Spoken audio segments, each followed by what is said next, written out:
ఈ హ్యాపెనింగ్ అనగానే బండ్లన్నీ అని ఎందుకు యాదకొచ్చే?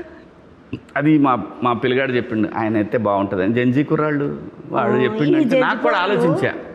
మామూలు పొరలు కాదు తమ్మి, జంజి పొరలు. స్మార్ట్ మనం అనుకుంటాం వీళ్ళు చిన్నవి కోతి పొరలు కాదు, బద్దు మాసలు అనుకుంటాం కదా. నో అమ్మో వాళ్ళు దే ఆర్ వెరీ స్మార్ట్. తొండముదిరి ఊసర వెళ్ళి లెక్క తమ్మి. ఇప్పుడు మనకు ఇప్పుడు నేను ఏమనుకుంటా, ఈ రోజు ఇంత పాలకూర పప్పు వేసుకొని ఆలుగడ్డను ఫ్రై చేసుకుంటే అయిపోతుంది, లేకుంటే సలమిరపకాయలు వేసుకుంటే అయిపోతుంది. వాళ్ళు అట్లా కాదు.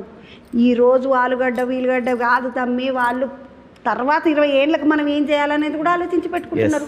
అవును, గంత తెలివి వచ్చేసింది. చాలా చాలా చాలా రెస్పాన్సిబుల్ కూడా అమ్మా. వాళ్ళు ఇప్పుడు ఇంట్లో సమస్య ఉందంటే ఇది మన డిఎన్ఏలోనే ఉందమ్మా.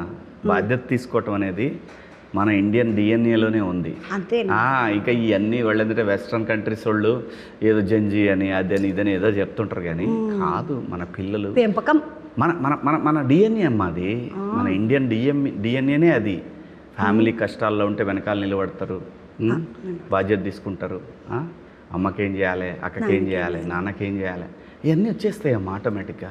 నా వయసులో నాకు కూడా అలాగే బాధ్యత తీసుకోవాల్సి వచ్చి తీసుకున్నా.